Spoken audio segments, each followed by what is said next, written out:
Welcome back to Growing Isn't Pretty. I'm Nilita, and if it's your first time here, welcome. And today we're going to be talking about how you can stop following other people's paths and focus on your own, because your life, your path. And I think a lot of us can definitely relate to this title. We all need to stop focusing on what other people want for us and from us, and how we can just live a life that is full of purpose, that is full of joy, that is full of peace and ease, and that makes us happy. Because at the end of the day, we're all living our own lives. We can't live for other people, and I can definitely resonate with this because I used to, when I say you guys, I used to live my life like it was never my own. That comes with people pleasing. It is part of the territory of people pleasing. You want to just make sure that everyone else is happy around you, even if it is at the detriment of, your own mental sanity or physical health, whatever it is. You want to make sure that everyone else is around you is happy, and that also means living a life that they've set for you. Like if your parents or your friends or any family members, like, you need to become a lawyer when you're older, you need to become a doctor, you need to do this, you need to do that, you need to get a good job, blah blah blah blah. And that's not something that you want to do. Like, you don't want to get a traditional job, but because they've told you to, you kind of feel like you have to. And those are some of the things that I want to dive into today. I'm sure everyone can definitely relate to this at some point in their life, whether you've gone through it already or whether you're going through this right now. You do not have to do things that make other people happy or appease other people, because why the fuck would you do that? It's your life, boo boo. It's your life. It's the one life that God gave you, and you've got to use it wisely. So we're just going to talk about a few ways. If you're new to this channel, hi. I usually just share some stories that have helped me, or things that have helped me overcome certain topics in my life, on my journey to personal development, on improving myself and growing my self-worth, growing my self-respect, and all the good things that come with that, the good and the bad. And we're very open and honest and candid on this channel about the things that benefit us and the things that don't, and how can we learn from each other, how can we become better and grow. And that is, I personally believe, why God put us on this earth, so that we can become our heavenly twin, the person that he has created us to become. And the whole purpose of life is just figuring out, how do we get there? What does that look like? Who is she? Who is he? Who are they? And yeah, that is literally it. So today we're going to be talking all about how you can stop following other people's paths that have been set for you, and how you can reset your own life's GPS. I do have my laptop here, so if you see me look down at any point, it's because I'm reading off my notes. But yeah, other than that, it's just a candid conversation, babe. It's just an open conversation. So let's just get into it, shall we? Okay, let's go. So the first thing that really helped me when I was on this journey was clarifying my own values. Like, you guys, I can't even express this enough. Like, I've written here, reflect on what truly matters to you, not what society or others deem important. What do you care about? For me, my values are very simple: integrity, honesty, compassion, and patience. I am working on these things every day, especially patience.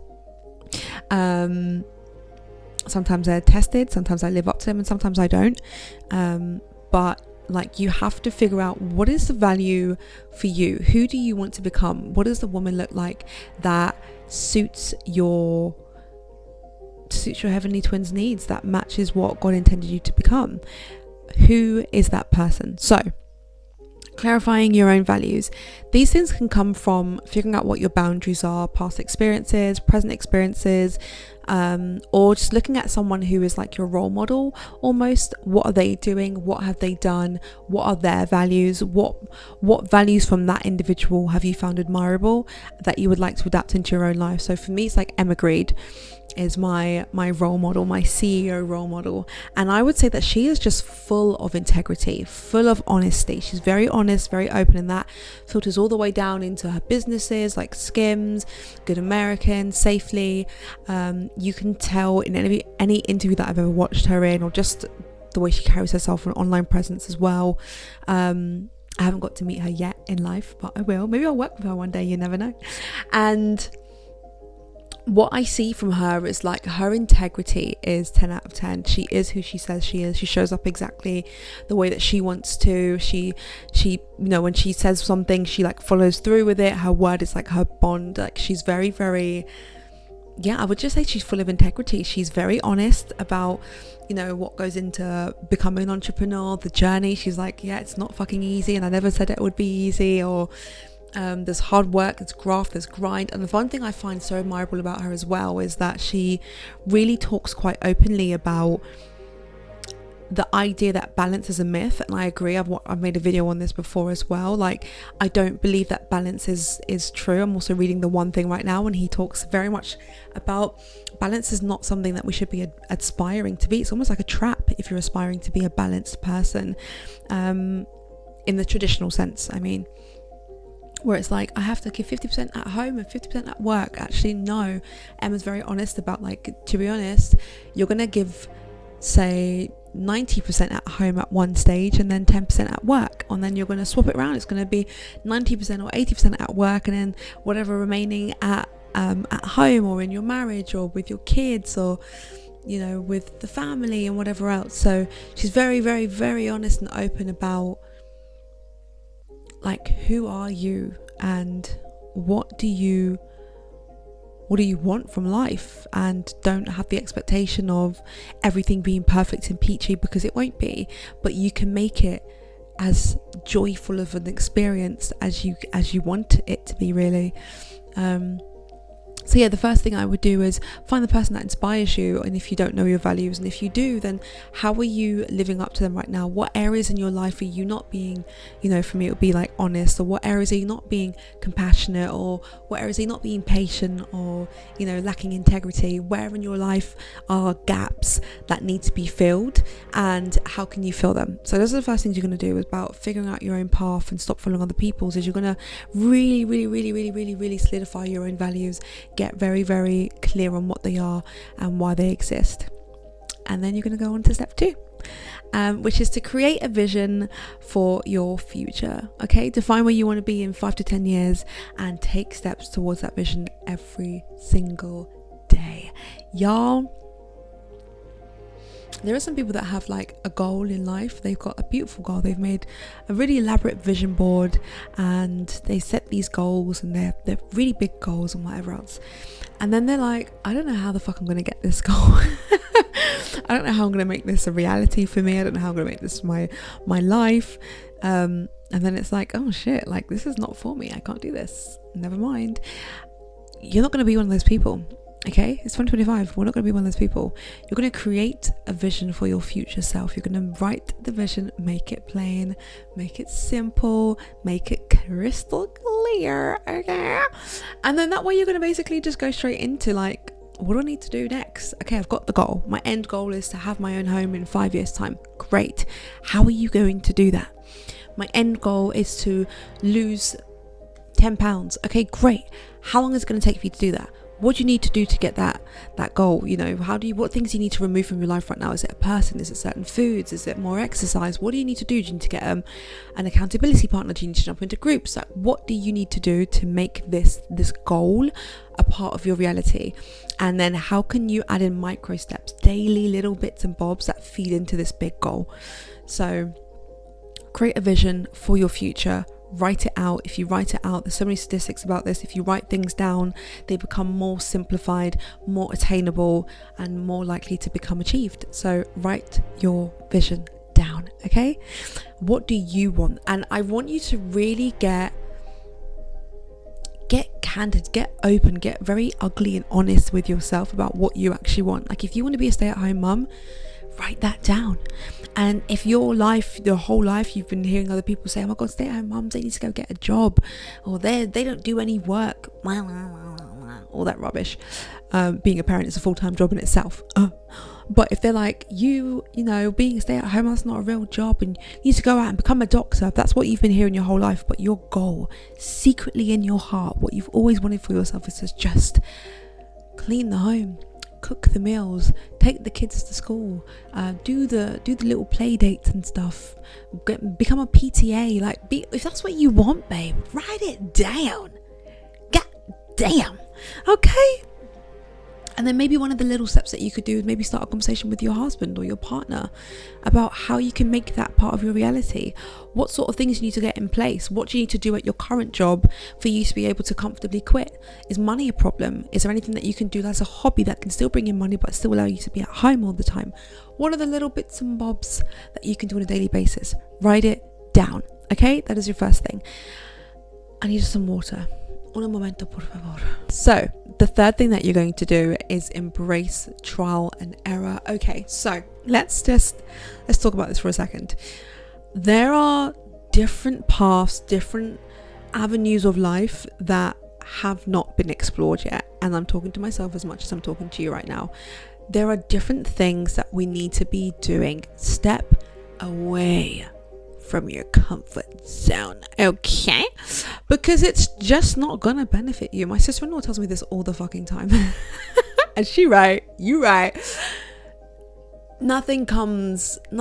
Growth doesn't happen inside the comfort zone. It happens outside of it. So if you want to change, if you're happy and content with your life right now, this video isn't even for ya. Skip it, babe. What you doing here? Love ya, but get out of here. But if you're like me and you're like, I want more, I deserve more, there is something out there that is bigger, greater, bolder, and amazing that I can attain in this lifetime. Even if you're fighting it, even if part of you's like, I don't know if I'm possibly gonna have this thing, you fucking can, babe. Even if you're like, I don't know if I deserve that thing, you do, babe. You deserve it. I'm here to tell you that, all right? Trial and error. Step outside of the comfort zone and do some shit that you've never done before. Go on the hike. Join the club, go out by yourself, go for dinners more often, stop clubbing and stop drinking and do some other things. Or if you've never done that before, start clubbing and start drinking if you want to. It's okay. So like, try different things, try a new job, jump on different hobbies, try sewing, candle making, painting, sculpting. Like, try different things because you never know what will stick. Okay, one of these things might be like, oh, I love this, I want to do this more. And then something else might be like, oh, I absolutely hate this, X this from my life, we're never doing this again. And you're never going to know that until you give it a fucking try. So you know what to do now, okay? So now, so far, you've written out your values. Okay, the woman that you want to be, you've written out all of her values. Then you're going to create your vision board. It doesn't have to be a board, it could be a list. And some vision boards can just be text, by the way. They don't have to be pictures. Okay, they can just be text. So write your vision. You can do it in a journal, you can do it on a vision board, however you want to do it. Write the vision, make it clear, make it plain. Then you're going to embrace trial and error. There are different things that you have never tried before that you might shock yourself and be like, I loved this experience. I loved that dance lesson. I loved snooker diving, or what's it called? Scuba diving, snooker diving. I combined snooker and scuba diving at the same time. Wow, I'm special. Thank you. There are if you're watching it for the first time, you might think I'm an absolute lunatic. I'm a little bit, but that's okay. I don't hurt nobody else with it, just me. So embrace trial and error, embrace new experiences, new journeys, new things.